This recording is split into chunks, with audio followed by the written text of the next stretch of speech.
Hello, I'm Sam, and welcome to my channel. It's a very grey day here in the Highlands of Scotland, and so cold it's ridiculous for this time of year. So I'm recording this inside again. I don't think this video is going to be as long as the last one. I've got three things I'm going to read. A poem from John O'Donoghue, a blessing from John O'Donoghue, and a short quote from some of his writing on humility and honesty. So I chose John O'Donoghue because he was David Whyte's best friend, and if you've seen my videos you know how helpful David Whyte's work has been to me in my own healing. And they were best friends, they were soulmates really, and John O'Donoghue died in his 50s, which is a tragic loss because he's a beautiful, beautiful soul, and you can find his interviews online. And he was a priest until he retired early from the clergy, because I think he had a very difficult relationship with the church. He was quite a maverick, and he was incredibly popular with his congregations, and everywhere he went he transformed communities, and the churches were overflowing with people just to come and see him. Because his ethos, his soul, his being clearly transcended any belief system, and he was just a beautiful person. And he wrote a book I've got actually over there on that pile of books on beauty, beauty, the invisible embrace. I recommend that to anyone who's interested. And so I'm going to read some of his work. I do feel a bit scatterbrained this morning. I tried not to have too much coffee. And I've been really wanting more coffee, but I put it in a thermal mug and I've just been sipping it gently so I don't get too manic. I don't even know what I'm going to talk about really. I think, I realised actually after the last video how much easier it is to read something and then talk. Most of my videos, I'm trying to speak. I'm trying to find something in me. I'm trying to reach in as deep as I can and share something before I get a chance to think about it, so it's just honest and true. And then I get to see it and examine it and understand it, so we're on this journey of discovery together. And it's really difficult to do that, because a lot of the time I say stuff and I just think I don't really understand what that means. And so occasionally it takes repeated attempts to even say something meaningful and useful. But it's so interesting to do this, because I go back and I look at my older videos and I just think, bloody hell, something else is talking, something else in me. Maybe that's what I'm trying to connect to, that deeper part of us that knows. It doesn't require learning or tutelage of any description. It just knows. A wisdom beyond knowing, really. And maybe that's what I'm trying to get to, because when I look at my older videos I think, flipping heck, that's I didn't even realise what I was saying. And so it's like I'm in this process of catching up with that deeper part of myself, and hopefully we will merge at some point and I'll just be there and be able to speak from a place of understanding without really thinking about it. And that's how I feel most of the time, is I'm playing catch up. But it's tremendously therapeutic to do this, and it's also it's a big part of my healing. And I go through the same process with every video, the same process of vulnerability. It's not quite as bad as it used to be, because I'm not performing anymore. I'm trying to be as honest as I can be, and trying to let go of any fear around vulnerability, but it's, I do feel vulnerable after every video, and I go through this process of, feeling confident. First of all, I've said something there that means something, and it's going to help other people and hopefully touch other people. And then I go through, over like 24 hours, I feel this excruciating vulnerability and doubt. God, who the hell do you think you are? You don't know this. What are you doing? And I wonder whether I'm going to be met with kindness and compassion and understanding as I reveal myself. And I'm very, very lucky that this channel has attracted people who get what I'm going through. They're going through their own process, and it's very interesting for me and rewarding to read the comments and to see that people see different things, they hear different things, but most people get some kind of value. And it's always a relief for me to read a comment from somebody that says, your videos have helped me. And I want to do something good with my life. I've been protecting myself my whole life, and I've lived in isolation, and I still do. That's part of CPTSD, is difficulty in relationships, and so it feels easier to be on my own. But that isolation that I've lived in my whole life meant that I tried, but I didn't give much back to the world and others. Everything seemed transactional, cold, because I was protecting myself. But I think part of our journey towards self-acceptance and healing is becoming visible. I can't remember it, but I read a passage from David Whyte occasionally. To be human is to become visible. To be human is to become visible. And that doesn't mean visually visible like I've been doing with this channel, but it means being visible, participating in some way, speaking, writing, art, just sharing the gift of our life in some form of expression, and that's becoming visible. And if we don't make ourselves visible and we hide like I've done my whole life, the world will come and find us because it detects our absence. And so all our strategies to withhold, to protect, are basically an invitation to be challenged. So those strategies will always be challenged. They'll work for so long, and then the world will come and find you where you least want to be found. And so it's a painful, long process of actually dismantling those strategies and entering reality and participating. And it feels incredibly vulnerable, but there's a liberation in that vulnerability, that showing ourselves, being seen. We face our fear, and for those of us who have experienced complex trauma throughout childhood and been given the template, the rigid template within which we fit, and that template says, you are wrong. You are wrong. Nothing good can come from you. You are corrupt. How do we break that template and begin to discover ourselves? We have to learn that template is false.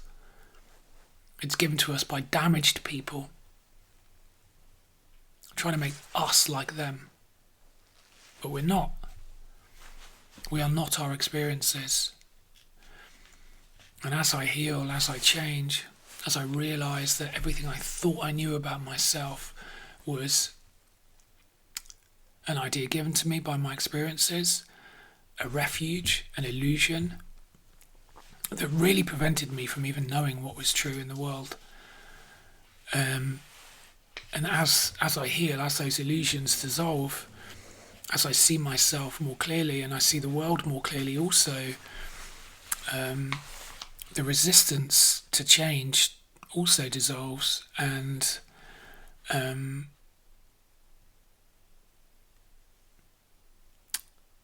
there is a humility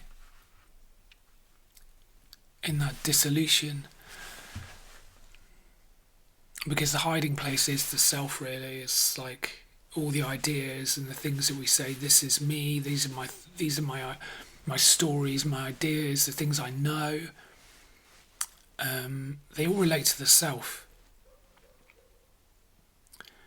And so it's all the certainty of the self.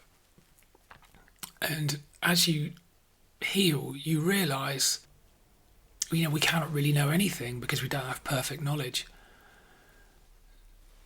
But because we need certainty in our traumatised mind, we try and create perfect knowledge by saying, I know this absolutely.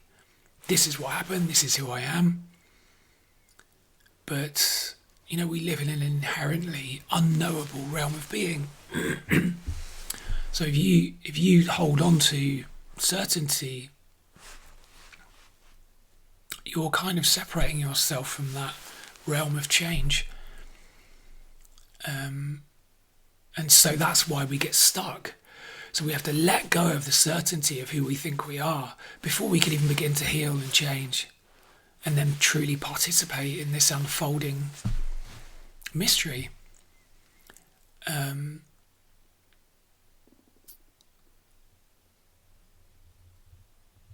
And it is humbling. It's humbling.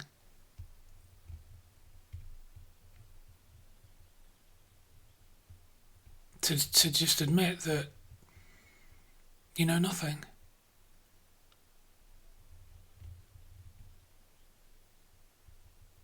Especially you know nothing about yourself, really. We have very limited ideas and stories.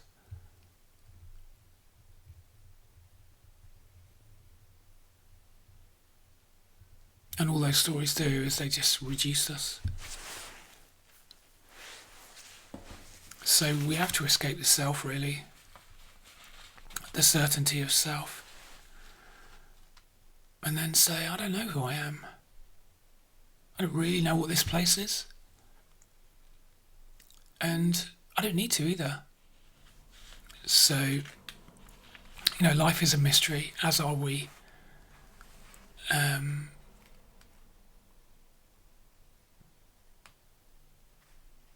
Maybe I'll read something. I think I'm babbling a little bit.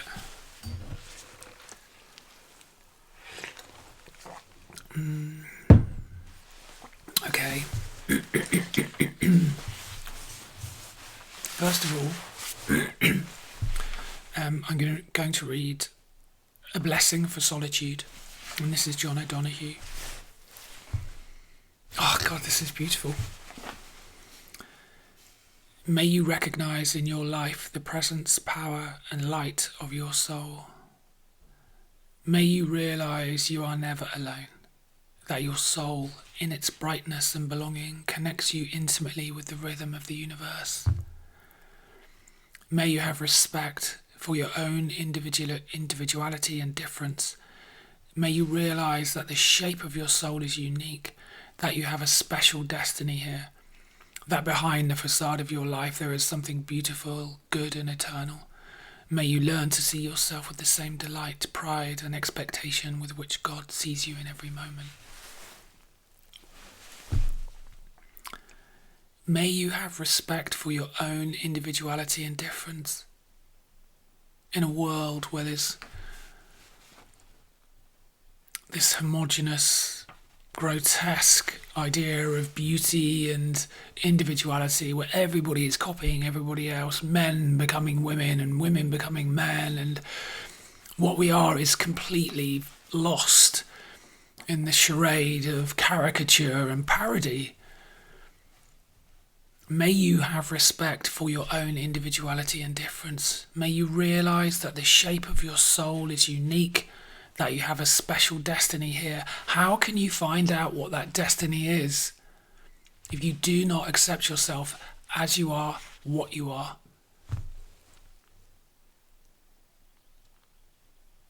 That is the first step.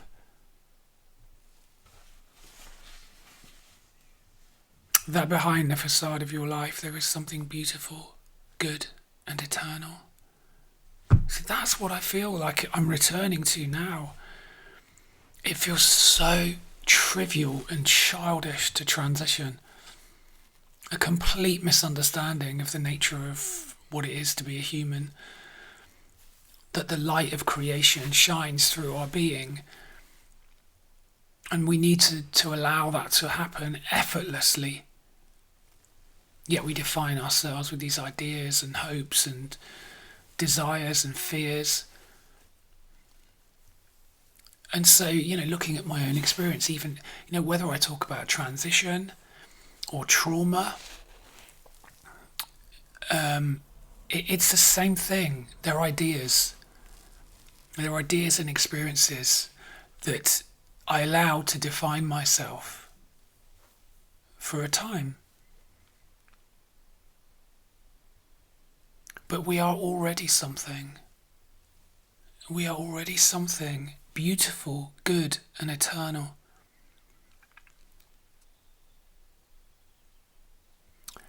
And to just be present in that humble vulnerability and to say, right, here I am. Here I am. I don't know what's going to happen. I don't know what this place is.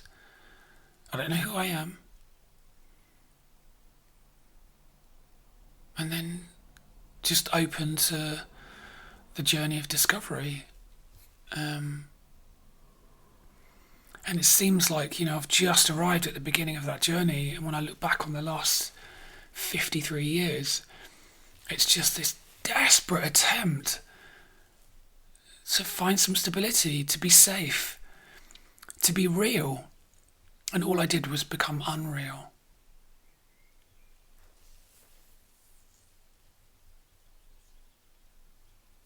But it doesn't matter anymore. It doesn't matter anymore. I'm going to read the whole thing again. A blessing for solitude. May you recognize in your life the presence, power, and light of your soul.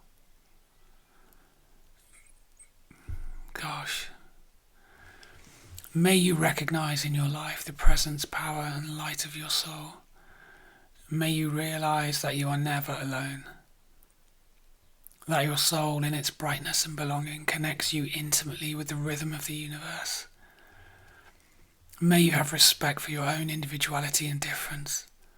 May you realize that the shape of your soul is unique, that you have a special destiny here, that behind the facade of your life there is something beautiful, good, and eternal. May you learn to see yourself with the same delight, pride, and expectation with which God sees you in every moment. You know what? You should, if you're watching my videos, you should write that down. Get this blessing and stick it on your wall or on your computer, because we should all say this to ourselves as a mantra every day.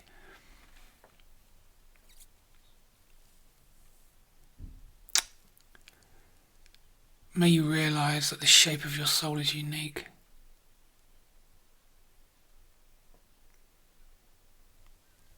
It should be effortless to be who we are. It should be effortless. And when we think with these words, we hold these words in our heart, it is effortless.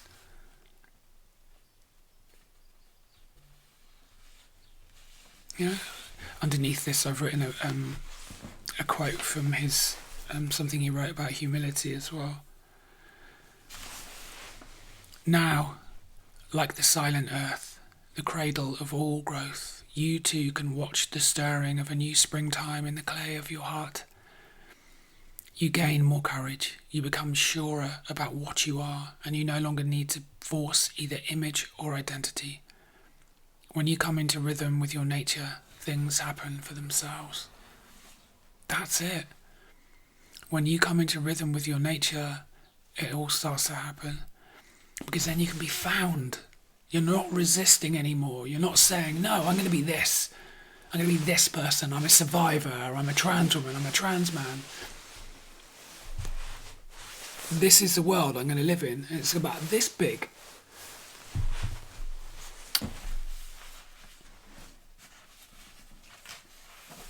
We need to be found. We need to allow ourselves. We need to make ourselves available to be found by the universe.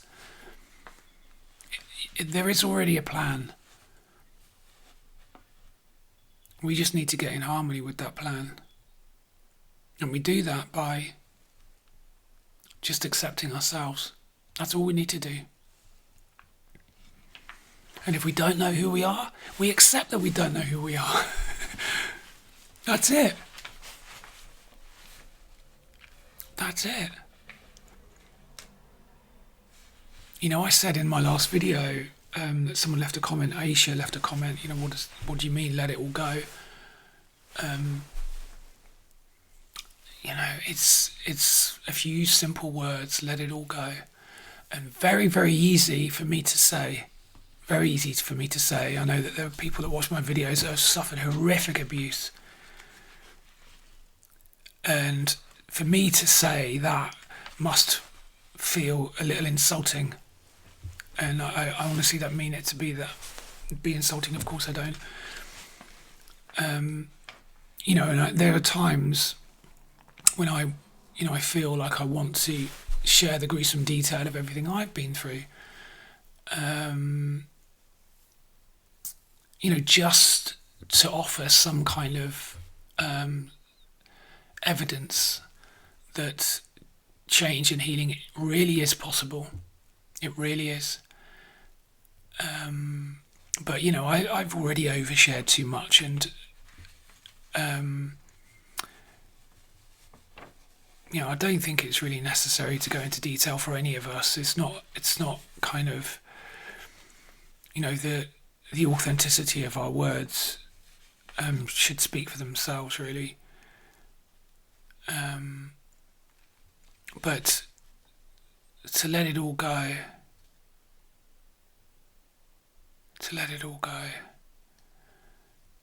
how impossible it was for me to even consider that at any other time in my life. And I still live with the consequences of complex trauma. Not a day goes by when I don't feel heartbreak and sadness and fear.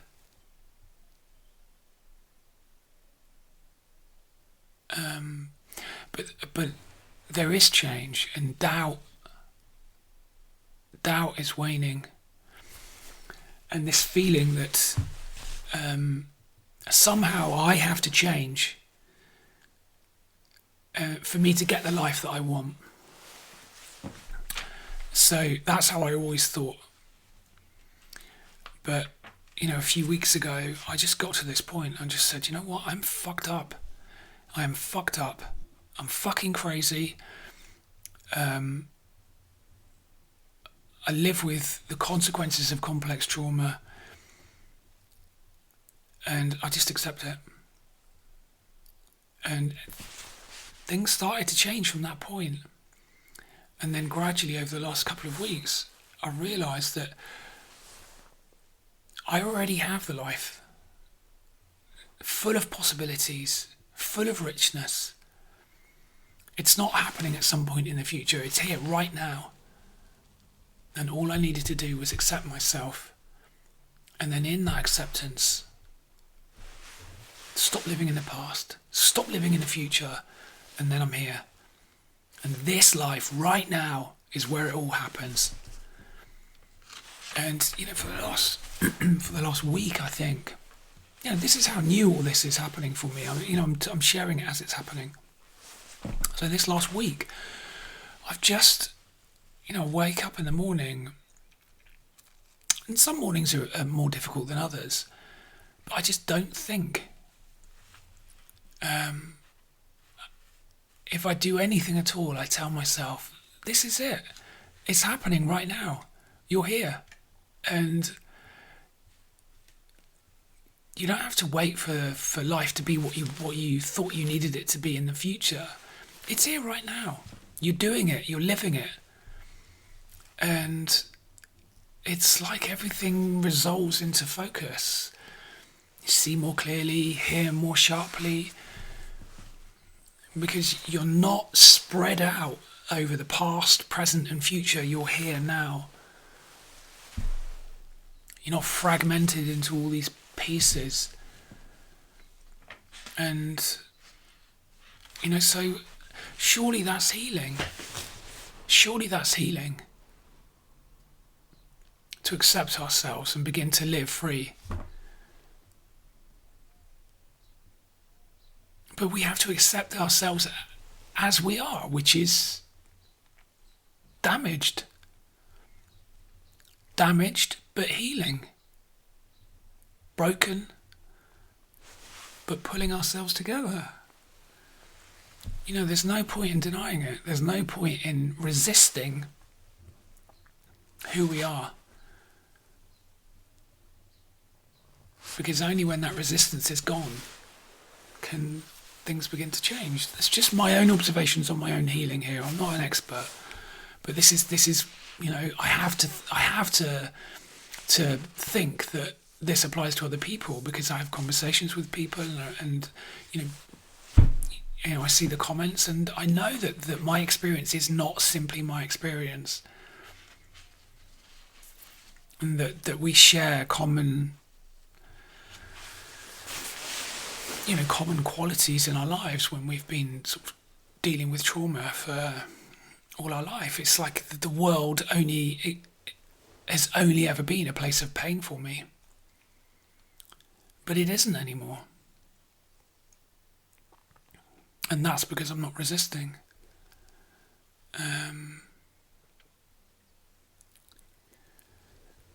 I've got here, I've written a word, disappearance, and that's a word I got from David White.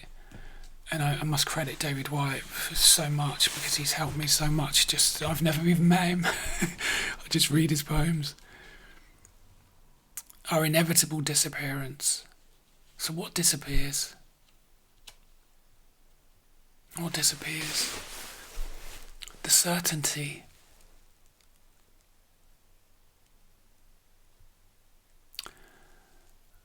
The isolation of being a solitary individual, contained here, trapped in here with a fucking maniac.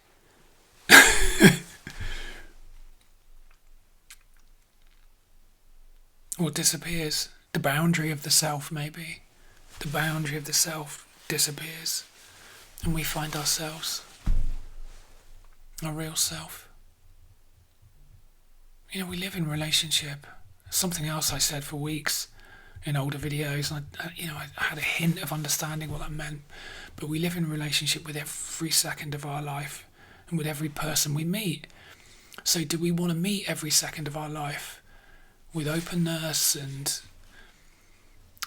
inquisitiveness, non-judgment? Do we want to meet every person that we meet in our lives from a place of availability and non-judgment, allowing them to be who they are, not bringing everything that we've experienced with us and saying, right, I'm going to view you through this, and when you meet me, you're going to see all this shit I'm carrying with me in the background. You may not know it's there, you may not really be able to see it, but you'll be able to feel it, because you'll be able to feel me and what I bring into each relationship. That's what I mean by letting it go. That baggage we've got carried on our back. Well, like I said, it's easy for me to say this. I'm 53. It's taken me... I started this journey of really waking up when I was 45. So 8 years. 8 years. And I've been pretty intensely involved in this journey. So I'm lucky enough that the life I built around me was, in some way I'm lucky, but it was a very solitary life. So I lived on an island and I live in the wilderness in Scotland. So I spend a long time introspecting, and also because my life I was so crippled, and my life was just such a bloody catastrophe. I had to change, and so I had to change. So it's taken a long time, but it's really happening now. So if you are not in a place where you can see even the possibility of change, just trust. Just trust. It will happen. It will happen. And I think in some sense, if we are survivors, and we're all survivors for a time, but we need not define ourselves as survivors. If we're survivors for a time, and that fierce drive to survive, that stubborn will that says, I refuse to give up, that only gets you so far. But if you have that fierce will to survive, then you've got the strength to change as well. But it's a completely the opposite direction, really, because it is about letting go. It's about surrendering that will as well, or using it correctly. So anyway, I'm rambling. How long is this? Oh my god, it's going to be another long one. Okay, more coffee.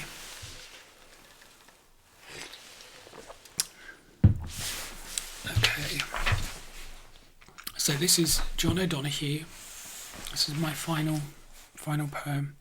And it's John O'Donohue, and it's about loneliness, I think.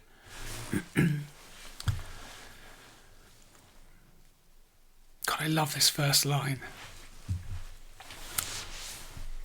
When the light lessens, causing colours to lose their courage, and your eyes fix on the empty distance that can open on either side of the surest line, to make all that is familiar and near seem suddenly foreign. When the music of talk breaks apart into noise and you hear your heart at louden, whilst the voices around you slow down to leaden echoes, turning silence into something stony and cold. When the old ghosts come back to feed on everywhere you felt sure, do not strengthen their hunger by choosing fear. Rather, decide to call on your heart that it may grow clear and free, to welcome home your emptiness, that it may cleanse you like the cleanest air you could ever breathe. Allow your loneliness time to dissolve the shell of dross that had closed around you. Choose in this severe silence to hear the one true voice your rushed life fears. Cradle yourself like a child learning to trust what emerges, so that gradually you may come to know that deep in that black hole you will find the blue flower that holds the mystical light which will illuminate in you the glimmer of springtime. Wow. It's very different to David White. I love David White's poetry, but I see why they were best friends. I'm going to read that again. Welcome home your emptiness, that it may cleanse you. I thought about this week, actually.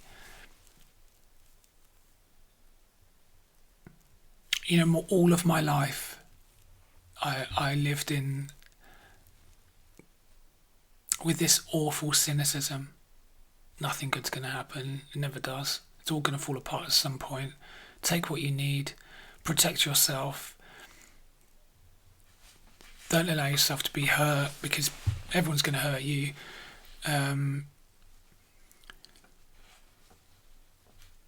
That cynicism is self-destructive. The voice with which we speak to ourselves, the way we name the world, in David Whyte's words, naming. We name things.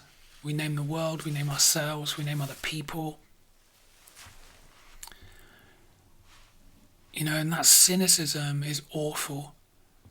But it's the cynicism of the wounded child who was so hurt and whose innocence was so corrupted. But that innocence is the place of cleansing. It's the return without shame to that innocence and the renewal of a new way of seeing the world. The renewal of ourself in that innocence. And I think I read this in a poem last week. The Faces at Braga. As we, growing younger every day towards death. I might have got that wrong. As we, every day, growing younger towards death.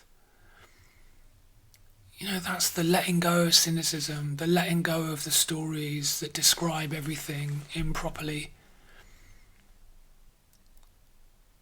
That tainted view of the world that's so easy to have when we're traumatized. And the seeing again through the innocent eyes of the child that never had a chance. The child that never had a chance to blossom in that innocence. That's the place of cleansing for me. And to see the world again and say, I don't know what this place is, but I can feel it. I can know it in that feeling without needing to describe it. And then it lives within me. It invites me to pour myself into it. And that's participation.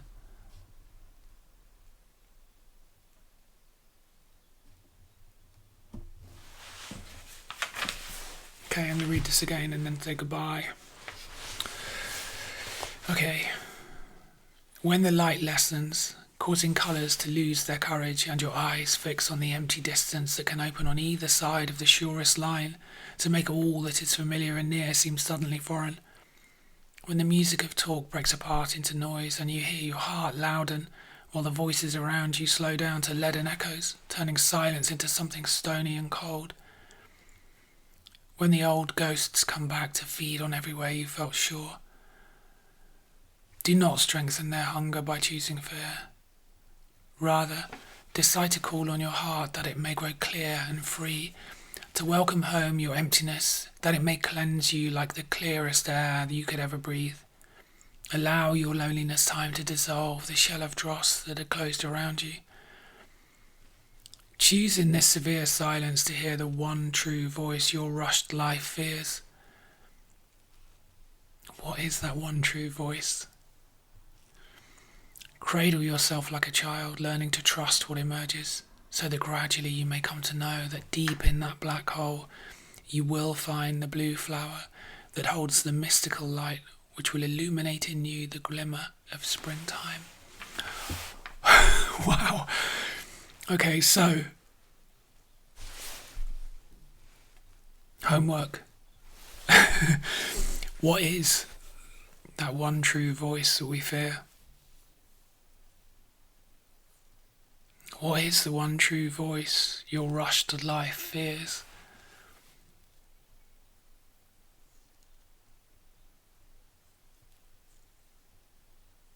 Is it the voice of intuition that only when we let go and become quiet and begin the painful journey to humility, only then can we begin to hear it, that one true voice? It's calling us all the time. It's calling us.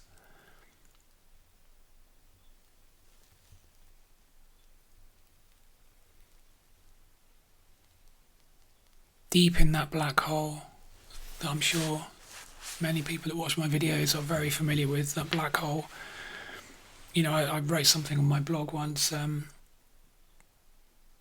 can't remember what it's called, but it felt like I lived my life on the event horizon of that black hole, always with the possibility of falling backwards into it and nothingness.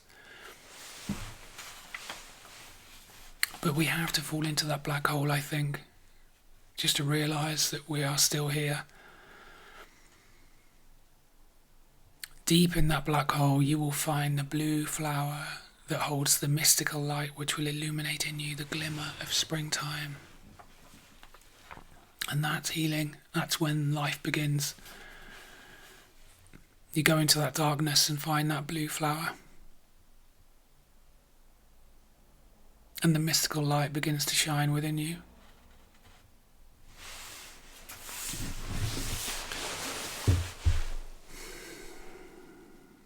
You know, I sometimes wonder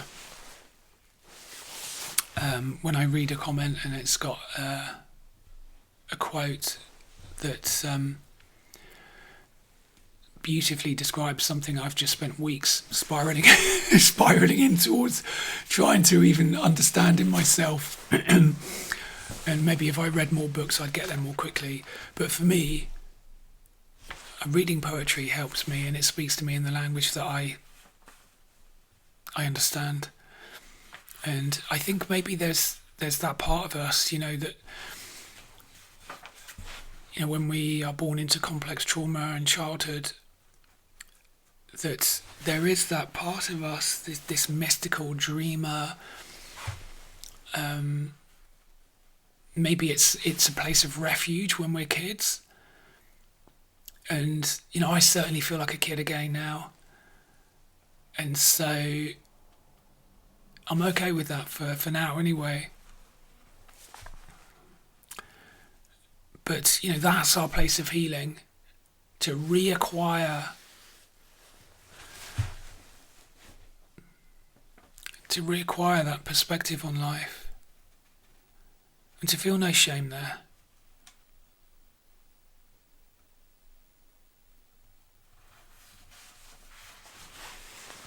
Because I do think it's a mystical journey. And like I said earlier on, you know, the control system, as I call it, is cold and mechanistic and does not want you to feel.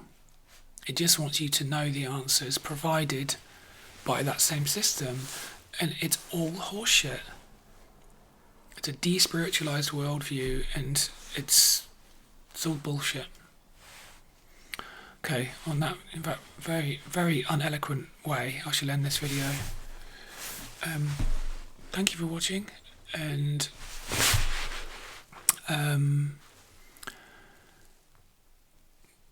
thank you for commenting, and I have some new subscribers on my blog, so thank you everyone that subscribed to my blog, and hopefully that video is of some use, and I'll see you soon. Bye.